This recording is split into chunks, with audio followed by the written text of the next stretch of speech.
Right, we are live. We are live. Let's just settle in, let the viewers build up while we admire your studio, Mr. Ryan. Look at that. Yes, we're live from the studio for the first time properly. The studio is alive. I'm not happy with your makeshift Christmas tree lighting or whatever it is. I just like a bit of lighting flashing around in the background for my own amusement, really. Yeah, I just think it could be better. Could be better. Lighting could be better, definitely. Boy, hurtful. Very, very hurtful. Just put it out there. Yeah, no, that's good. Fine. No, you're entitled to your opinion. You're entitled to your opinion. I'm entitled to ignore it. That's a very good point. Yes, that's a very good point. That's a very good lesson right there. We don't have to. We can choose not to listen to something rather than respond. Can indeed. All right. And on that note, welcome to another live episode on Disqualified Dads, episode 83, where we help you navigate through your journey through the family court system. We help you get closer to your children week by week. We help you survive ultimately week by week, because this is a painful journey. It's a lonely journey, but you don't have to be alone. You don't have to choose to be alone, because we are with you. And we help you get through the system every week, get you through that family court meat grinder, get you through that machine and safely out the other end. That is our aim. That's what we do. That's why we're here. That's why you're here. And my name is Coach Farouk, and I'm joined by my co-host, none other than that family law guy. Now, on the streets, he's known as Dan the Man. In the courts, he's known as Mr. Ryan. On social media, he's known as that family law guy. On LinkedIn, he's known as Mackenzie Pickav. You choose whatever title you want. That's who he is. Mr. Ryan, what's happening? Well, good evening. Bonjour. Yes, it is Sunday, the 25th of January, 2026. Month is nearly finished. We'll be finished by this time next weekend, and we'll be in February by next weekend, which is really quite horrifying, really. Passage of time and all that. We are on episode 83. We are talking about the family court. We are finally at my end of life. We are finally in the studio that I've been messing about with for months and months and months to try and get it to work the way I want it to work. It is now doing that. It's now doing the things that I want it to do. There's still a tiny bit of tweaking to do. But we are now, we're going to broadcast from here all the time now. That is the plan. So welcome to Sunday. I have to say, there's no delays. Normally, I notice little delays and disruptions in the signal, but I mean, it is smooth. All I would suggest is your camera needs to point down a bit more. You got too much headspace above you. Yeah, I know. I keep tweaking the camera a little bit. There you go. You're there. You're done. That's it. Stay there. That's perfect. There you go. The angle's right. By the way, wow! I love the mic you got there. Like, what mic is that specifically? I mean, yeah, it's a microphone. Do you want to write that down? It is a microphone. Okay. No,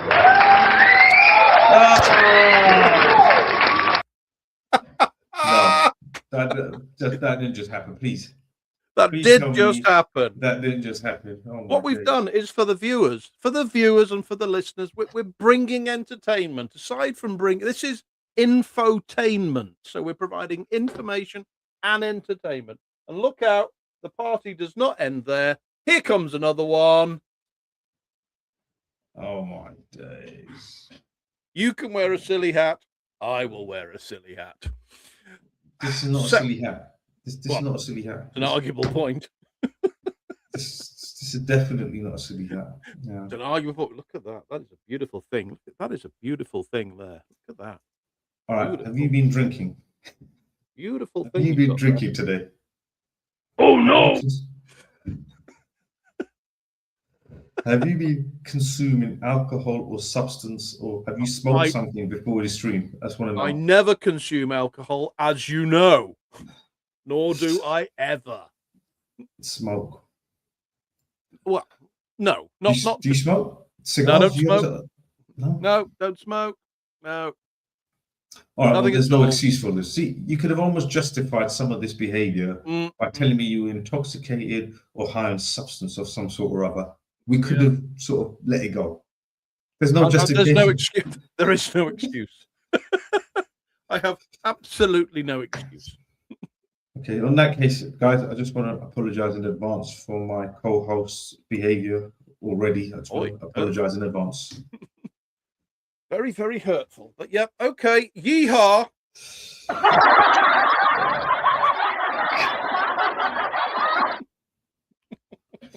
That's terrible. It's just bad. This is terrible. That is terrible. Right. Come on, let's get on, because we've got to finish this evening, ladies and gentlemen. We have got to finish dead on 9:29 because I have a conference starting at 9:30. So, well, make sure you sort yourself out before the conference, yeah. Right. Well, yes, yeah. I probably won't. Before we start, do you want to talk a little bit about the title, Kids Moving Abroad? Oh yeah, let's talk about kids moving abroad. The reason I mention this is because I was reading an article this week, and it came up in conversation with. I will take this off actually.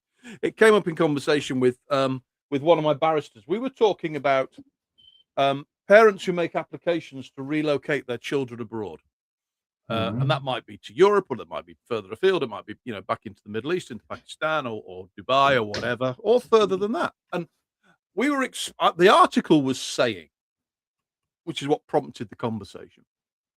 The article was saying that 9 out of 10 applications to relocate abroad are accepted by the court. Oh, bloody hell. And the reason they are accepted by the court is because the court's view is that the primary carer who's looking after the children has an entitlement to a life. And if that life means that they wish to relocate abroad, and that's either going home, perhaps they are originally from Pakistan or France or Germany or wherever, Timbuktu. So either they're going home or they just need to create a new life somewhere else, and they're taking the children with them. The court is incredibly sympathetic to applications where people want to relocate. And I was surprised by the statistic that, as I say, the majority of those applications are accepted, and the court gives permission for you to leave the country with your children. Great. New life. Wonderful. I trust it works out for you. But what happens to the parent who's left behind? What happens to the parent who is left with what invariably is going to be the financial burden of, if I want to see my kids, my children, I've got to travel, and I've got to travel potentially at incredible expense, be it back into the Middle East, or be it into Europe, or wherever. And that struck me as incredibly unfair. But what prompted me to think about it this week was exactly that. It was a large amount of these relocation applications are granted, and parents are given the opportunity to move. And that just puts a financial burden, and I'm resisting the temptation to say another financial burden, on the absent parent or on the non-resident parent, because they're the one who is just constantly chasing in order to get some degree of equity in this arrangement. Kids moving abroad. So that's presuming the fact that father even has contact in the first place. And fathers are struggling to have contact here nationally, like locally, let's say, for want of a better word. What chance do they have once the kids are taken abroad? I just think, and you're saying, okay, the father's left with a financial burden, but I think it's easy to look over, because we've been in this space for a while now. I think we forget the emotional despair and the devastation father and the extended family of these children are left with. I mean, man, I can't even imagine it. It's just thinking about this is painful, honestly. Yeah, it would be, and I've done a number of relocations over the years. It is incredibly upsetting for the parent who is having their children removed, and essentially permanently removed from them. And having a conversation, which I did a number of years ago in court with a judge, where I said, look, we're not saying that this, and it doesn't matter whether it was mother or father, but we're not saying that this parent, can leave the country. And they were going to Italy, and they're relocating to Italy because the parent comes from Italy originally, and they're going home, essentially. But the children were born and bred in this country. So the children, in our view, are British. But anyway, they were going off to Italy. The issue is this. Currently, this father spends about 150 quid every fortnight in order to be able to see his kids.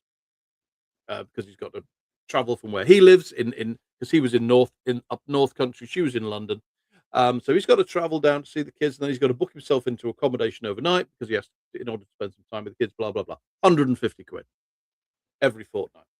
We calculated that in order to be able to have fortnightly contact with his children, it would cost him £900 for every weekend. Bloody hell. To fly to Italy, get a hotel, see the children, fly back. £900 a throw. And the judge just didn't bat an eyelid. Just like, what's your point? What's your point? And it just, wow, it's shocking. Shocking, man. Shocking, yeah, shocking. Family court. So that was the point of Kids Abroad. Nasty. Yeah. Listen, family court does not cease to amaze me, and the absolute horrors that you hear on occasion. But listen, let's not dwell on that. On that note, what I'll say to people is, listen, we love our children. We are fighting for our children, and we continue to fight for our children, but fight for yourself. You have a right to a life as well. You have a right to put yourself first as well, ultimately. And there comes a point in this journey where you have to put yourself first. You have to start living for yourself. And like I said, I keep saying in all my little videos and shorts now, is there is no other way than coming to a point where you start living on your own terms. And in order to live on your own terms, you become the architect of your life and decide, this is how I want to live. How do I get there? Everything points to self-improvement, becoming bigger, better, and more successful in all areas, which requires work on yourself and self-reflection. But we won't go too much into that. Just a little point to note there. Good point. A good point. Right. Now, how do I know this guy? Right. Welcome to the show, sir. We are here live every Sunday, 8:30. Like, subscribe, follow, and share. Right. I have over 20 supervised contacts so far. Very positive. Good stuff. If in my upcoming fact find both parents have findings made against them, could I still get 50-50, or can contact stop completely after findings? Good question.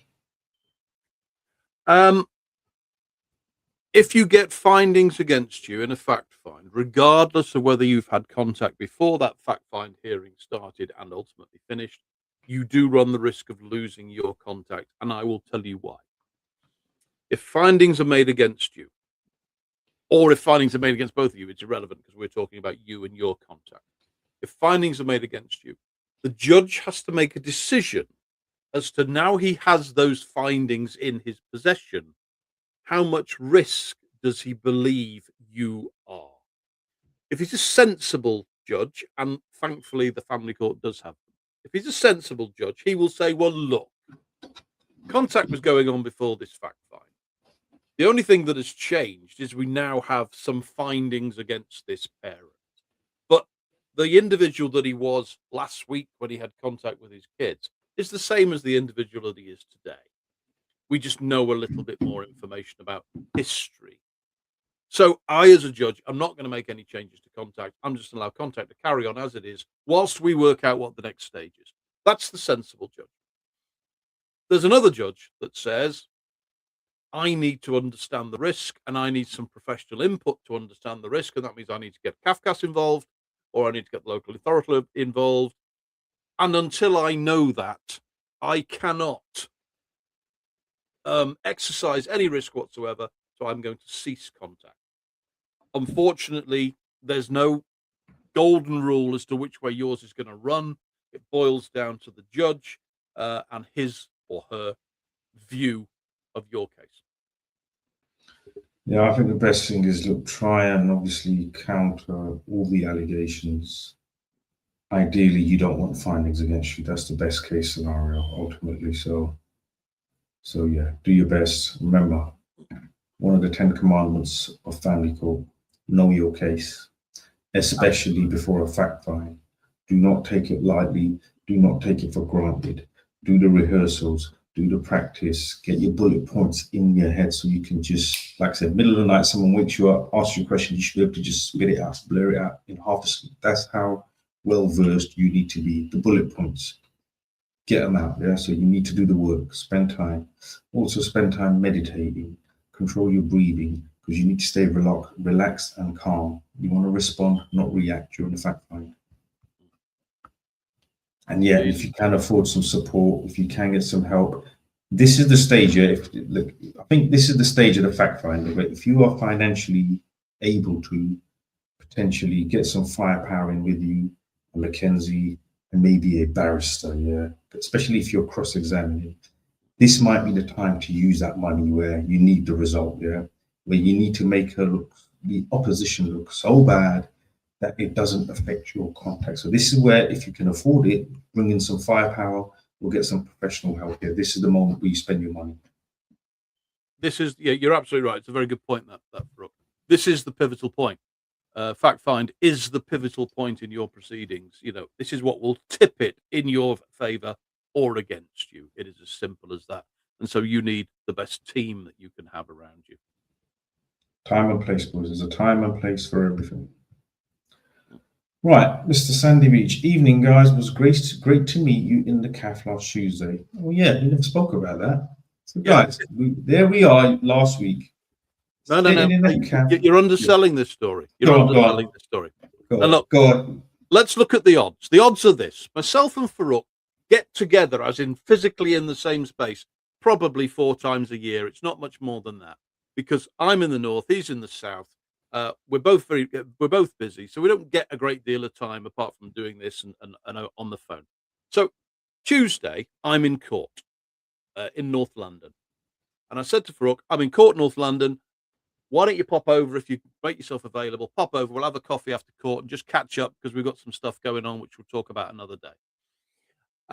So we do. So the two of us are sat in a cafe that neither of us have been in before, in North London, in the middle of the day, chewing the fat.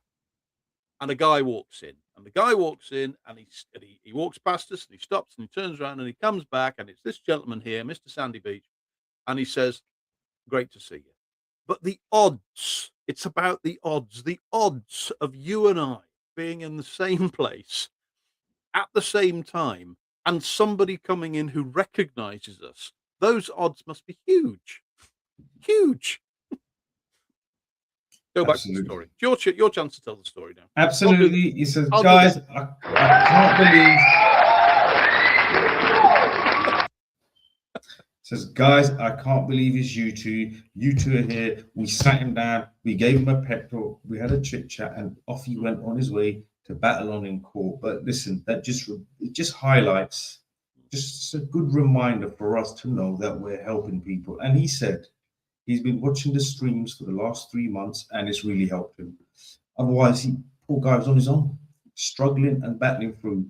And these streams are helping people. So that was a good booster. Also, I want to say, Mr. Sandy Beach, thank you for that coffee. The coffees in there were lovely. So when she brought around another one, it was lovely. So thank you for that. Appreciate that. And give me a shout again. Give me a bell sometime. Let's have a catch up again. There we go. They had nice coffee, I must say. We've got to go back. It was all right, actually. Yeah, it was very good coffee. Yeah. So if you're on Barnet High Street, folks, you need to go to a cafe called, it's called something like Tavoo or something like that, wasn't it? And it was a good coffee. It was a good coffee. Decent. Anyway, Mr. Victor, hello all. Right, let's see what Mr. Victor's been up to. Not gonna lie, I was meant to see my daughter this weekend, but it didn't happen. So I'm growing my sorrows. I used to do this all the time, but I slipped up today. I'm drowning. So I think he's saying that I am drowning my sorrows. I used to do this all the time, but I slipped up today. I let myself down. I've been drinking today. I shouldn't have. I effed up. Mr. Ryan is high on life. Let's go back to this. Look, the key with slipping up is we all slip up at some point. We're all going to trip. We're going to slip. We're going to fall off the horse, so to speak. The key factor is you recover, you regroup, you refocus, reanalyze, and you get back on track. For example, look, when you're following your GPS, you're going on a road trip. And guess what happens? Sometimes you get confused, or for some reason you take a wrong turn and whatnot. What does the GPS do? It just re-navigates you. It just reroutes you back onto the journey, back onto the main route. Now, what happens to us is we F up, we trip up, and we start bashing ourselves. Why? Why is it okay to talk to yourself in a negative way? Okay, made a mistake, slipped up. The key is you get back on. Now, those that are really successful, they've all slipped up along the way, but the key is they don't give up. They realign, regroup, they start again, and they keep going until they get to such a point where the gaps between the slip ups and the F ups gets wider and wider and wider till their galvanized no longer recognizes that behavior. Then they become the person that's not associated with that behavior. Remember, it's a journey. These slip ups are reference points. It's like your GPS saying you are off track. Let's reroute, take the next left, take the next right, and we'll be back on track. That's the key. So do not stay in this space. It happens. I've had setbacks. We've all had setbacks. Do you know what I mean? Absolutely. So now let's go to this now. Mr. Right, yeah, he does look high in it. Listen, the brother does look like he's high tonight. Yeah, he's high on something. Yeah. Hang on. Let me just pop this back on. Oh God! Look at that. Allow it. I love this hat. Allow it, man. Please allow it. Oh God! I just love this hat. It's terrible. It's horrible. It's horrible. Right. Well, Mr. Gossip, Dan promised big things in 2026. If this cowboy hat camp lights 5 is where we are at in January, I can't wait for Christmas.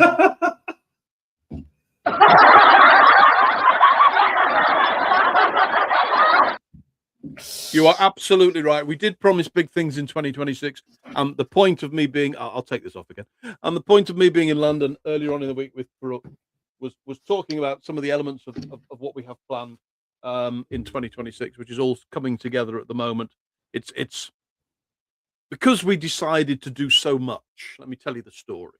Because we decided to do so much in 2026, we've got so much going on. We've got a new product coming out, which is the training product.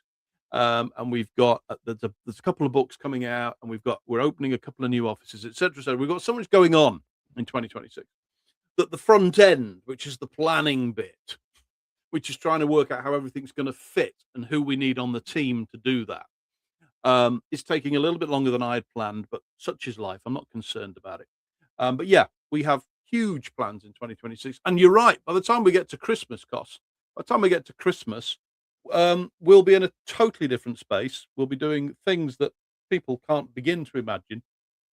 And it'll be great. Yes. And the studios will be much better as well.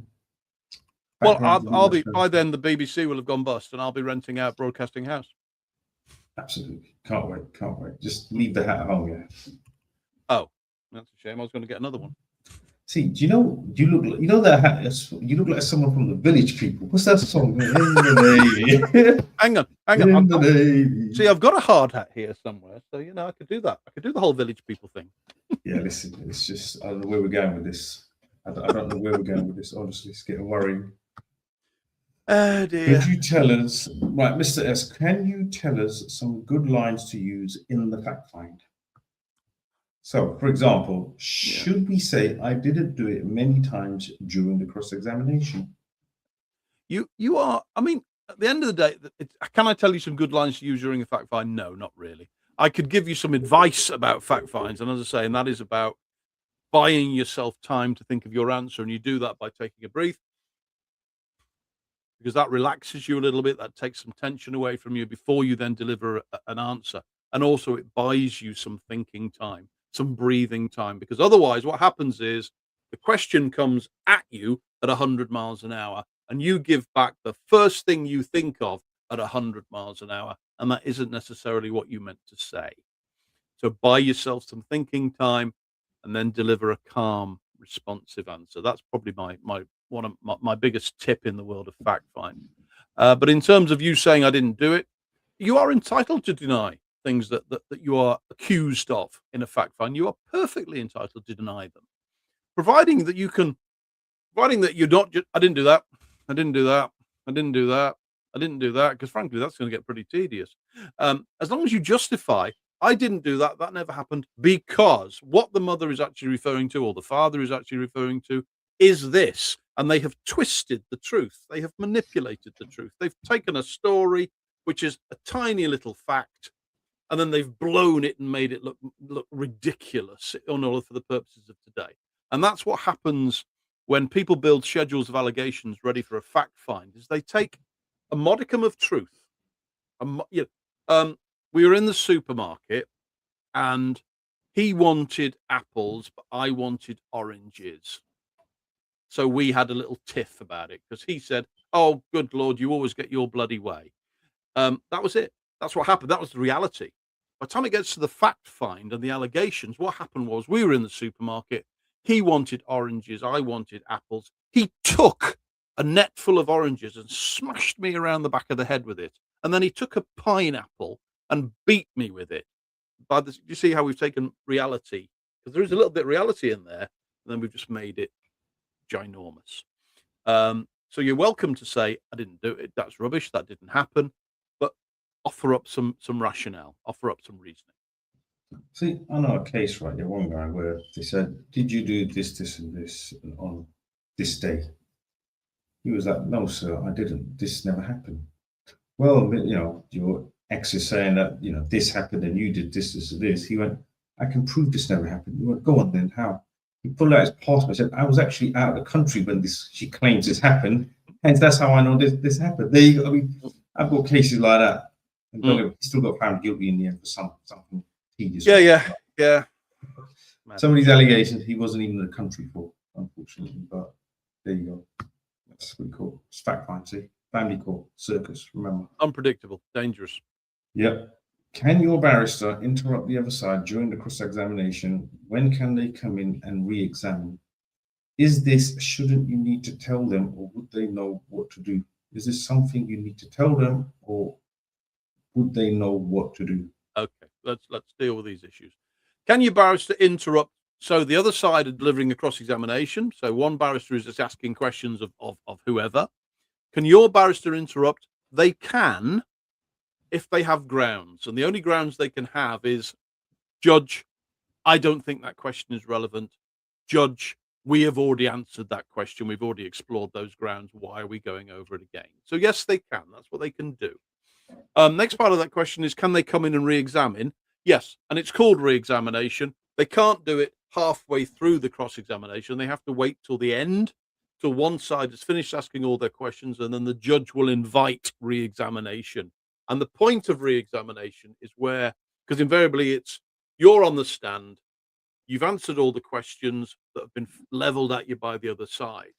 Your barrister then comes back at you and says, "I'm just going to re-examine you on a few points." What he's looking to do is take some of the answers that you've said that don't necessarily serve your case as well as they should, and he gets you to clarify them by very carefully phrased questions. Now, during cross-examination, you said that you pushed the other parent whilst you were in the kitchen. Now, do you mean you pushed them, or do you mean that both of you were pushing and shoving? So both of you were equally responsible for what was happening in that room at that particular time. So what he's doing is he's taking stuff you've said and just making sure that the judge isn't left with this horrendous view about what happened. That's re-examination. Do you need to tell your barrister what to do? No, because if you do, you've got the wrong barrister. What should happen is your barrister should have all of your case well in advance of your case. And when I say well in advance, I'm not talking months or indeed weeks. I'm talking a week or two, and I'll explain why that is in a minute. But so a week or two before, your barrister should have all your case, give them opportunity to read it, digest it, have a conference with you. You get your chance to have your say, and the points you're trying to put across, and then your barrister is ready when they go into the room. Why a week or two before? Because barristers work on cases every day. The way barristers work is they use a short-term memory skill, which is a skill. They take your case, they read it, they absorb it, they know it, they remember it for a week while you go through your case, and then they forget it because it's gone and they've picked the next case up and they've moved on. It's a real skill of a good barrister who can do that, who can absorb the detail. Because bearing in mind that sometimes you're handing your barrister a 6, 7, 800-page bundle, and you're saying to him, if you could just digest that, please. If you could just know that. And a very good barrister has the ability to do that. I work with some excellent barristers over the years, some superb barristers over the years. And it never ceases to amaze me, their ability to go, I've had it, I've read it, right, okay, and let me just ask you about this. I think you'll find it's on page 572, and you think, there's no way they can know that. And you flick through and you go, oh, look at that, it's 572. That's a good barrister. But if you are in the courtroom telling your barrister what to do, then the relationship between you and your barrister has not been set up right in the first instance. All right. So, quick question: is that a skill that they're taught, or they've learned, or is that? It's part. They learn it. They learn it as part. When you become what they call a pupil. So when you become a trainee barrister, you learn a whole series of things apart from the law. Apart from learning the law and absorbing the law, you learn how to cross-examine. You learn how to take notes. You learn how to work with clients. But you learn how to absorb vast amounts of facts, hold them for a very short period of time, at literally a few days or a few weeks, and then drop them in order that that space in your head is ready to learn something else. Damn, that's deep, man. I need some sort of skill like that. That's what I need. That's the stuff I'm missing, I think. Mr. A, dads don't matter, unfortunately. Unfortunately, I'd like to disagree, but it does feel like that at times. But that's what I'm saying, brother. You have to matter, number one, to yourself first. Remember that, yeah? You are the most important person in your life first before anyone, anything. Yeah. And this idea that we've been told that being selfish is a negative thing, I disagree completely. Someone says to me, I'm selfish now, I take that as a compliment. Say thank you. It's a very nice compliment. I am 100%. You are number one in your life. Remember that. Mr. S, how do you show insight during the fact find? There's a number of ways you can. It's a good question. It's an excellent question. There's a number of ways you can show insight during a fact find. And the first one I will say is don't be afraid to say I did that. Admit stuff. Don't be afraid to admit stuff. You may want to mitigate it. You may want to say, I did that, but it's not quite as it's described. It's not quite as aggressive or as violent as is described, but I accept the fact that I did, and this is what I did. That is about showing insight. It's also another insightful approach in fact find is to say, I've thought about when you're asked a specific question about a specific incident, you say, I've thought about this and I've reflected on this, and I appreciate the fact that now here we are, a year later or 2 years later or whatever it is since the actual incident. I appreciate that was poor. That was not appropriate behavior on my part. I got that wrong. And if it was today, I wouldn't do that because I've grown as a human being and I understand where I am now, I've matured, and I understand that that was wrong. That is about, for the judge, that is gold dust, because the judge is saying, here is somebody who is saying to me, I'm not afraid to say I got it wrong, but I'm happy to say to this court, I got it wrong, I've thought about it, and I've learned from it. And that is magical in court. And people are quite. I sit with clients obviously a lot, as you'll be aware. And clients will be like, "Well, I don't really want to say. I don't really want to say." And I'll say, "Well, there's the incident. Did it happen? Yes or no?" Well, yes, it did, but I don't really want to say. Well, why don't you want to say? Because they are going to say that you did, and they are probably going to have some half reasonable evidence to demonstrate that you did. So just beat them to it and just say, "Do you know what? I did, and I'm sorry." And I'm really sorry, and I feel ashamed, or I feel upset, or I feel distressed at the fact, and I've thought about it, because that just takes the wind completely out of the other side. Yes, so think about it strategically. It's going to come out anyway, right? They've got evidence, and they're going to say it. If you beat them to the punch, you derail their argument. So where they're going to use this situation as something negative, you have taken this negativity and turned it into a potential positive in your favor. It's genius. Yeah, play the game. The key is, lads, play the game. And on this note, love it. On this note, I just want to remind you guys, we do have a team of barristers. Mr. Ryan has a list of guys that he uses, for various cases. If you need a barrister, reach out. We can hook you up. So we got a whole team. We got all the firepower in the right places as and when needed. So if you are thinking of hiring a barrister, reach out. We can hook you up. Also, just a reminder to Mr. S and everyone else, we are going to be recruiting Mackenzie's up and down the country. If you're interested, like I said, it can make a great little side hustle, great little side income. It can make a great full-time income. And if you're trying to build your life back, it's a very rewarding work. You'll be giving back and you'll be helping others through the system whilst making a living, mostly working from your own area or your own home in most cases, all online via Zoom. And you can work your own hours. So it could be a win-win all round. And we will provide you with all the cases. Like I said, we'll put you with the relevant clients in the relevant area, and X, Y, and Z. Like I said, we're working all of these things out. And all the people that have reached out to me, just bear with me. We're going to arrange a Zoom call and we're going to go through the details of how this is going to work. We'll give you all the training and whatnot. Obviously, there's a cost attached to all of this. But like I said, it's an entry into the family court, world, Kenzie world. And you can really make a life on the back of this. So yeah, reach out to me if you're interested. We're looking. Right, Mr. Monstrous. I'm just going to say monstrous. Hi. Monstrous. Let's go with monstrous. Monstrous Gara. Hi all. With court, I assume contact center was supposed to be 10. In my court hearing, they only found both parents having arguments and nothing else. Shouldn't I get more access? Great question. I mean, the proper answer is yes, you damn well should. You're right in what you say. The principle of contact centres is supposed to be a temporary measure while the court calculates and fully understands the risk and fully understands the position of the children. So if you are in a contact centre and you're in a position where the best that the court can find is that you and the other parent just don't like each other, the court needs to be moving that matter on, because that is not grounds for you to still be stuck in a contact centre. If you're represented, then obviously you need to be saying to your representation, we need to start to push this matter now, because it's irrelevant whether mum and dad like each other. It's completely irrelevant. That has nothing to do with how it is these children should live their lives and how it is they should have their relationship with each parent.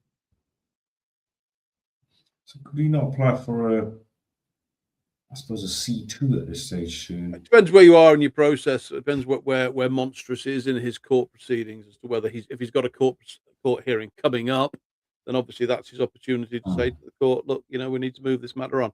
So we need a bit more detail before we could give them very specific advice. But the principle is right. The principle is, mum and dad liking each other is not grounds for you to be in a contact centre.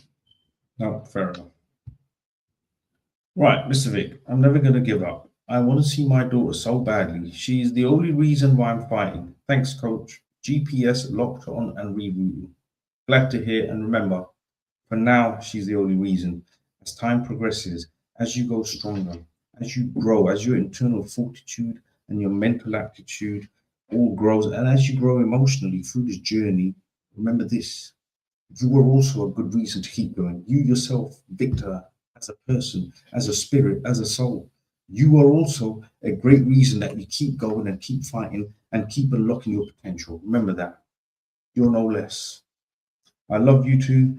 Thanks for all you do. We need more people like you. I'm crying, but I'm laughing. There you go. Good stuff. Amazing. Incredible. Outstanding. Amazing. I know I am. I'll take it. Thank you. Sorry, I was actually directing that at Victor rather than you on this occasion. Man, I gotta get my own sound buttons here. I'm gonna get my sound buttons here quick to counter some of this. Right, Mr. Is it I? Question. I'm having somewhat regular contact over phone with my son. I'm avoiding my partner because it's dangerous and difficult dealing with her. I'm reluctant to request visits via contact center. I mean, okay, I'm looking for the question in there, but yeah, all right, we'll come back to. Oh, it's a good question. Here you go. I have a court case ongoing with a Section 7 under review. Will it look negative, the lack of contact centre requests? Is it better to have a report with C contact centre with the build-up of S7? There's a question. There's the question. Okay. All right. It is difficult. It is very difficult. If you've got a relationship with it's your son, isn't it? Yes. If you've got a relationship with your son which is working currently in that you're having regular phone conversation, whether that be phone or video. And I accept the fact that you're not keen to engage with the other parent. If that works for you, then great. Having said that, if there is, if contact centre engagement has been mentioned in court, or indeed has been directed in court, ordered in court, then really you do need to be picking it up and doing something with it. Because otherwise, what will happen is the judge will say, "Well, how's contact going?" "Well, I've got video contact or telephone contact once a week or whatever it might be." "Okay, how's the contact centre going?" "Well, we're not doing contact centre because I don't want to." The judge will not take kindly to that position because it doesn't help him. What the judge wants is for parents to be in contact centres with their children in order that the judge can get some feedback from the contact centre that says, "Look, dad's with his lad. They are having the time of their life. There's absolutely no reason at all why we should be in the least bit concerned about what's going on here. So just let's move this matter on." And what you're doing currently is you are stopping the judge from being able to make that judgment because you're not engaging with the contact center. So I appreciate your reluctance, but I would be saying to you, you need to engage. Yeah, Mr. John, just play the game. Play the game and do what you need to do for the end result. Remember, eyes on the prize. Eyes on the prize. Rule number 2 of the 10 Commandments of Family Court. Eyes on the prize. What you're doing and why you're doing it. What you want out of it. The key is you play the long road. I said long road. You play the long game. Like I said, it's a marathon, not a sprint. So you play the long game to ensure the best possible outcome for you and your child. So you've got to jump through a few hoops, unfortunately. Got to play the game. Right, Mr. Hang on. Oh, Sorry, because he's mentioned John Wayne, so I need to put this on. Okay, I'm ready. Village people. Sorry, it's not the village people. It's not the village people. Thank you. See, that's what I told when I said he's from bandit country. This is what I meant. It's bandit out there, bro. It's all sorts of stuff going on. You know what I mean? Oh no! So, that's why we only meet 4 times a year. I don't want to be going up there, bro. It's scary. It's worrying. Right, Mr. Glazer. Hi, Farouk and John Wayne. Mother is refusing to respond. Confirm if it is okay for me to take the children away for a holiday in the UK. Children live with her. Hold on, there's more. You want to tackle that first, or? Go on, carry on. Let's get the rest of the story, then I'll comment. Right. We both have PR, no child arrangement order. Current arrangements are quite consistent until she wants to change it on my agreed time. Currently has a non-mol on me, no findings. What are my options? All right, this is a good question, I think. Okay, this is an interesting one because what G has told us is that there is no child arrangement in place. So do I assume from that, G, that there is no court proceedings? I appreciate you've got a non-mol, but is there no court proceedings in relation to the children? So that being the case, then it really is open season. You know, if there are no court proceedings, you should have essentially whatever you want in terms of your arrangement with to be able to see your children. You are perfectly entitled to take your children away on holiday, particularly if you're going in country. You know, if you're only going down to wherever, Cornwall, Devon, up to Scarborough, whatever it might be, you are perfectly entitled to do that with your children. If a mother is blocking you from doing that, essentially by dictating that, you know, I call the shots here, you do need to consider whether it is you are heading towards the need for a child arrangement order in order to remove these obstacles. Because the reality is, given that she already appears to be unreasonable, I don't see any reason why she's going to change that position because she has no reason to. There's no change in your circumstances. So she believes that she has the right to be able to dictate what it is you do with the children. So that's essentially where you are currently. So it's either get yourself a child arrangement order or catch her on a good day. And I'm not sure how many good days she has. Yeah, I think someone mentioned consent order. I'll try and go for consent, but we'll go for that. Look, my point is this: though, look, regardless of, let's go back to this comment here for a second. So, until she wants to change it on my agreed time. So basically, look, she let's put it in context. Yeah, she is holding more leverage. She has got more leverage. The fact that you've got a non-mole and I didn't follow on to a C100 child arrangement order means there's some sort of communication. Means you have open lines of communication with her on some level or other. There's some level of diplomacy going on. Now, you know your ex better than anyone. We can only advise on what you're saying, but you know your ex better than anyone. You know whether you can get away with taking the kids on holiday without too much drama. You know how far you can push it or not because you know her better than anyone. Now, my point is ultimately, you need to massage your ego to a certain degree. This is what I'm saying. You do the opposite of what you want her to do because she's only going to block you if she thinks it's causing you pain or inconvenience. So do the opposite of what you want her to do. You need to play the game because the game's about control and power. Also, if this requires you to massage your ego a little bit, give her the security knowing that she holds the power and she has the cards, she's got leverage, and you're playing good little ex-husband or good little ex-boyfriend playing along for your kids, because that's the key. It's your relationship with your children, you going on holiday with your children. So if you can just put in egos aside and think, okay, I need to massage your ego. I need to let her feel like she's reigning power over me. But this is the outcome is I will get the kids to go on holiday. I can have the kids longer or less or wherever it is you want. I would say exhaust that first. Test the waters. Play the game. See where that gets you. And then if you need to, because the problem is as soon as you mention court or consent order or put an application in, she could just say, right, screw you, you're on a non-mol anyway. Bang. You're not getting any contact. You rock up at the house to pick up the kids. She calls the police. You've already got a non-mol. Bang. That's the word. Do you see what I'm trying to say? So when I said she's got leverage over you because she's also got a non-mol in place. So she definitely has a lot more leverage on you. So I would say play the game. You with me? Because as soon as you mention court, it may just go, she might go completely the other way, use the non-mol against you, call the police once or twice, you're done. There's no, forget holiday, there's no weekends, nothing with your kids. So I would say just tread very carefully, exhaust the diplomatic route first. You are welcome, Mr. G. Mr. Cossip, right, to @Glazer46, ask if she's willing to have the existing arrangement, provided you're okay with them, to be agreed by a consent order and see the reaction.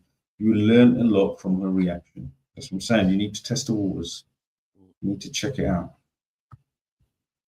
Mr. S, how many re-examinations can there be? After you are re-examination, can the other side cross-examine you again? No. In short, no. You get one side gets one opportunity to cross-examine you, and then your team gets one opportunity to re-examine in order to try and clarify some points, and that's it. Then it's done. Fair enough. Right, Miss Knoll, thank you for covering this subject. Currently going through this. Can you talk about what would make a good relocation case and why some cases get refused by a judge? Good evening now. They get refused by judges because they don't see the move as being in the best interests of the children. If they say that the move is essentially for the benefit of the parent and the parent only, they will refuse it. If they, particularly if there is a good relationship, and I appreciate in your instance this is not the case, but particularly if there is a good relationship between both parents and the children, the judge is less inclined to make the break, because he's going to say, "Well, look, I'm about to destroy this relationship between this child and this parent. Why would I do that?" So what makes a good case for relocation is that you've got to have all of your eggs in a row. You've got to have damn good reasons what it is you intend to do. You need to talk about accommodation. You need to talk about schooling. You need to talk about the support network that's going to be around you when you relocate. You need to talk about what is going to happen to the other parent. You need to talk about what contact is going to look like for the other parent. And if you are essentially saying to the court, well, actually, because of where I'm moving, there's going to be no contact with the other parent, that is going to kill your case. You need to demonstrate that you have thought about everybody in the confines of this matter. Absolutely. Absolutely. Right, Mr. M, welcome to the show. Like, subscribe, follow, and share. We were unable to go through mediation as there were allegations of abuse, even though it was dismissed of no findings. Yep, that is fairly standard. Carry on. During the financial proceedings, my ex has put allegations of missing gold jewelry, which I have no knowledge of its location, nor I gifted her some of the items. Keep going. I believe my ex has been escalating the case due to her ILR status in the UK. She has been self-representing herself. Oh, there's more. Bloody hell. Yeah. Let me get it all up right. I have the FDR hearing coming up and not sure if I should self-represent myself or instruct a barrister.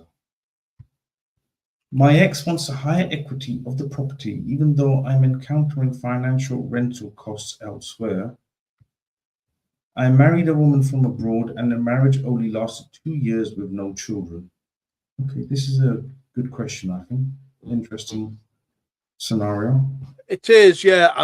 This is ILR, just for those who don't know, is indefinite leave to remain. So essentially, and I'm sure I'm not giving him the game away here, but essentially, I surmise we're talking about a marriage, probably an Asian marriage, probably an arranged marriage, where the wife has been brought across into the country, presumably on a spousal visa, and has now got an ILR. So she's broken the relationship off, and she's got indefinite leave to remain, which she's secured through the Home Office, and she's now pursuing her slice of the cake. Because there are no children, essentially that makes it quite easy, because the argument then in court is simply you're arguing over the money and you're arguing over the assets. Her position will be, I'm entitled to half. Simple as that. Your position will be, this is a relationship that lasted 2 years. In order for this relationship to start, I had to spend X amount of money to get the spouse into the country, because there is a significant cost to that. So you need to make out your case as to how much it has cost you to get to here, to get to now. To marry this woman, it cost me this to get the visa application, and it cost me this, and it cost me this, and the annual cost is that, etc. So this is what I've spent. The judge will then take a position that is, well, I should start from 50-50. So I should start by taking all the assets and just splitting them straight down the middle, because that is the start of the process in financial remedy. But this husband makes a very good case for having invested a significant sum of money in order to give this wife access to the life that she is about to launch into. I take that into account, and then he will make a decision accordingly. Answering your earlier question about whether you should take a barrister to the FDR, because, and only because, ordinarily for an FDR, I would say no, don't bother. But because your matter requires a decent explanation, because your matter requires somebody who can pitch the law of international marriages to the judge and make quite a decent case, I might be inclined to say that it's a good idea to safeguard your position. Obviously, the choice is yours, of course, and the budgetary constraint is yours, because they're not cheap. But that would probably be my view, because it's a complicated case. It could be dealt with quite quickly by making a decent pitch to the judge. Yeah, I think the in this specific scenario, okay, quick question I'll ask. So look, even though it was a short marriage, 2 years is classed as a short marriage. So, Yep. So she would still be entitled to that 50-50 position. The court starts by 50-50. So the court opens with 50-50 and they wait for one party or the other to give them a reason why 50-50 is not appropriate. In this case, without knowing any more of the detail than what we've already just been presented by mainstream, I think there is a very significant case for a move away from equity. So a move away from 50-50. Yeah. Because Okay. it would appear, and we may be wrong, but it would appear he spent all the money. No, I get that, but look, technically, though, 2 years abroad or local, is that not classed as a short marriage? So that finances don't come into play. I thought there's a gap where the marriage is just a year old or under 5 years, or what is it? What is that? What is that period? There is no gap. There's no. It's like it's like that misnomer Time. that you get. You get a couple of weeks if you don't bother paying your road tax, and it's okay. That doesn't exist, and it doesn't Okay. exist in family court. You get married today, half your assets belong to her tomorrow. Bloody hell. I keep telling you guys, don't get married. Don't get married, right? Marriage is not for guys. I need to drop out. Guys, I'm going to have to apologise. I need to drop out very shortly because I've got to go into a client conference. But let's whiz through the next one. Okay, let's wrap this up. Right. What are some of the worst findings to be made in a fact find? Does violence against the mother matter if you are no longer living together? It depends on when it took place. Essentially, to answer your first question, what are the worst findings to be made in a fact find? Anything that is sexually related are undoubtedly the worst findings to be made in a fact find, and obviously, particularly the grape. And we all know what I mean by that. That is the worst finding that can be made in a fact find hearing, and judges are uncomfortable. It's not a decision that a judge will make lightly. A decision in any sort of sexual assault or sexual abuse. It is not a decision that judge makes lightly. That is the worst of the worst. In terms of violence, does it matter? It depends when it was in the relationship. It depends whether the children saw it, whether the children witnessed it. It depends how great the violence was. I mean, obviously, at no point during what I've just said are we condoning violence against anybody. Mothers against dads, dads against mothers. It's absolutely inappropriate. But it depends where it sits in your life history as to how much weight the judge will put upon it. Right, let's move along. Right, Mr. S. I'll change it. Are you able to take paper and notes to the stand in the fact find? No. No. Okay, perfect. Simple. What are some of the worst findings? We've covered this, didn't we? We've just done that one, yeah. Done that one. You've gone backwards. But carry on. Hold on. Yeah, you just repeated that. Yeah, so we've covered that. Right, last two. Right, Miss Snow, I have one child who wants no contact with father, second who does not want to be alone with him, and third child is neutral. How do I go about offering contact and not look like I want to cut father out of? One, half mind. New father has not seen the children in 1 year, not made any applications to court to see children or shown up to hearings. In my case, can I just offer supervised indirect contact? Well, yours, and obviously you've been dipping in and out with us over a number of weeks now, Noel. So we're fairly familiar with what's going on in your world. My view, in your case, is that the father is just not interested, and so your application for relocation would probably fly through the court with no issue at all. The fact the father hasn't even bothered to turn up at the hearings is fairly indicative of where he sits on this matter, and that's fairly disappointing for the children. I would argue, if you were my client, I would be saying, why are we bothering to offer any sort of contact? He's clearly not interested. So why bother? Because all you're going to do is upset the children. The children have indicated to you that they don't want to see him. He clearly doesn't have a great deal of wish to see them either because he's making no effort whatsoever. So why rock the boat?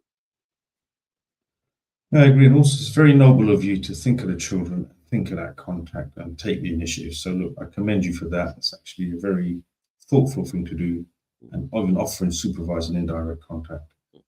Right, Mr. Ryan, any final closing comments? As Mr. Ryan has to shoot off, guys, we're going to close this off sharpish. Any final closing comments from you? It's just, yeah, it's been, I apologize. We're cutting this off, guys, or guys and girls, a little bit early. But as I say, unfortunately, I need to shoot off into a conference. If you're in court this week, then I trust it goes well for you. Respect the court will respect you. The court system is not great. It's not ideal. If you're opening the door, hoping to find justice waiting for you, you're not going to. Be aware of that. Be very real about what it is that you're going to get. But aside from that, I trust you have a good week. Yeah, guys, don't forget, like, subscribe, follow, and share. We're here live every Sunday, 8:30. Good luck, stay strong, keep battling, keep chipping away, and we'll see you next week.